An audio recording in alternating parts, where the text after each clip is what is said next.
Hello Generals! Welcome to the third episode of the Namibia series.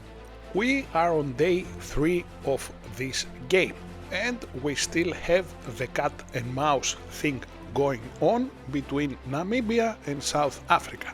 The South African forces are trying to capture territory or find a weakness in our defenses in order to exploit it and probably capture one of our cities. The thing is that this player doesn't give up, which is, as I said in previous episodes, really nice and I really like that. And we have taken one of his cities and we have entered another 2 of them with the strategy of scorched earth, as we described in previous episodes. Since he keeps on fighting, as you can see, I enter a city, I destroy everything, and then he rebuilds at least the army bases so he can produce more units, meaning that he doesn't want to give up. The thing is that by now I have my first UAV out, so I will have better intel from now on, and we are about to produce our first gunship, so that will help as well with his motorized infantry. As things stand right now, it is really difficult for him to turn the game around, so I think he's lost. I bet he's lost. The problem for me is that I still don't have a strong economy, or at least as strong as I like it, and I have to work out and guess where he wants to go. So I have, let's say, if you see to the east of Namibia, I have this stack of motorized infantry and recon vehicle, and trying to work out where he's gonna go so I can expect him there and hope that he won't be online when he reaches my units, so I can take full advantage of the defensive bonus of my units. Apart from that, I try to be as active as I can so I can show him that he can not win. I play with his psychology. I mean, he captures some of my provinces, I send behind him a motorized infantry unit or a national guard, I take it back. So he knows it is futile to fight with me. In the meantime, I continue to do the same thing I did in the previous episode that I explained in detail with my towed artillery, meaning that I'm shooting at him, moving my towed artillery and waiting for the timer to reach 1 hour. I stop, I attack him again. And this is what happens now with the 3 motorized infantry he has outside of his eastern city, as you can see on the footage. Before we move on, please remember to subscribe to our channel so you don't miss out on any of our new videos, and if you leave us a like, it would be much appreciated. Moving on a bit, we see 2 things happening. First is that he fell into our trap.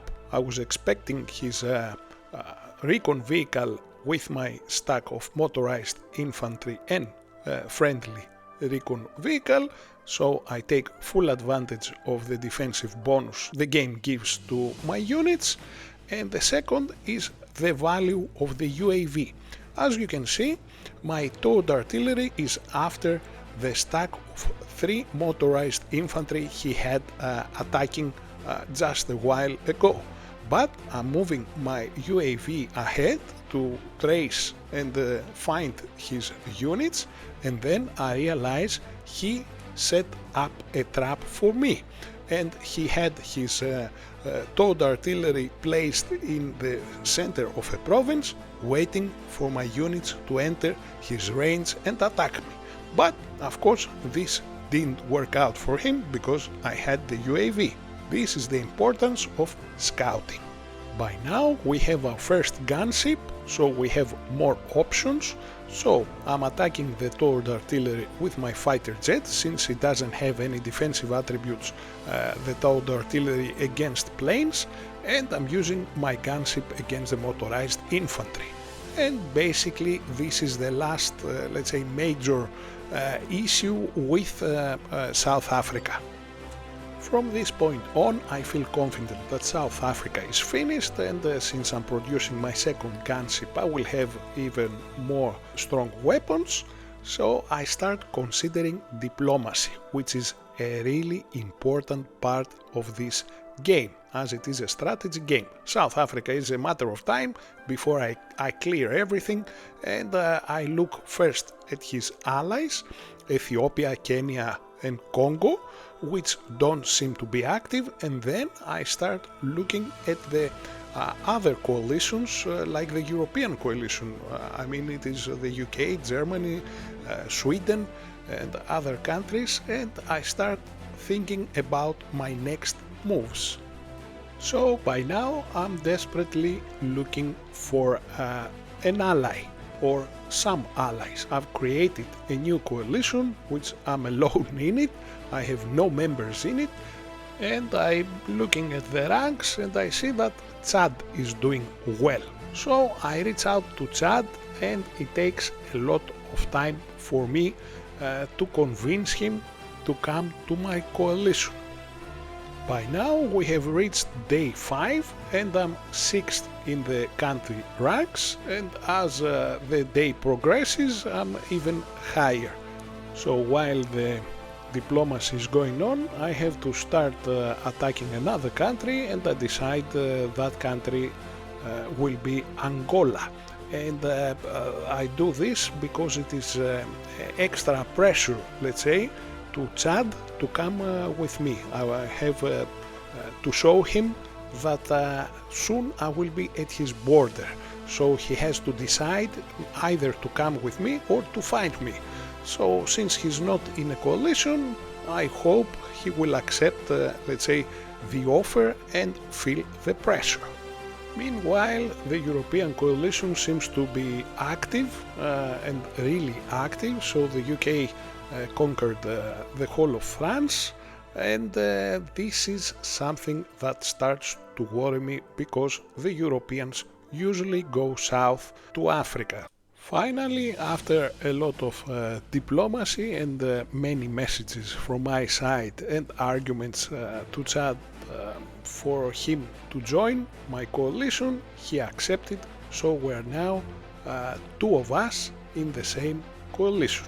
So Chad is going for Congo, I'm going for Angola, and now that we're a bit relaxed with the immediate threats, I start thinking about relocating my capital to the east, because I still feel that I'm vulnerable from an invasion from the sea. So since I'm considering again not to build any ships or invest in any military infrastructure in my coastal city, I think I better move my capital to the east. Moving on a bit in our game, we go to day 6, and we have almost finished with Angola. Chad is about to capture the whole of Congo, but he leaves out some of the cities, which is a problem. I declared war to Zambia, so I'm capturing that territory, and I'm starting Mozambique as well to expand a bit and strengthen my economy. In the meantime, I start examining in more detail the moves and the cities, each of the cities of the UK and Germany, and by doing that I'm trying to guess what he might be producing, and by checking the news I can see where his units and what kind of units are located where at a specific date. Of course, I'm not forgetting to check the other players as well, and I realized that the most experienced player in this game is Saudi Arabia.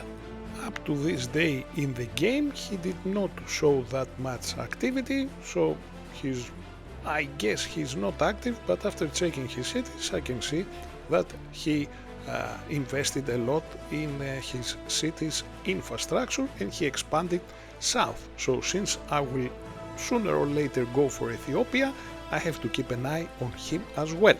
As we run out of time for this episode as well, I remind you to subscribe to our channel so you don't miss out on any of our new videos, and I will catch you in the next episode. Bye for now!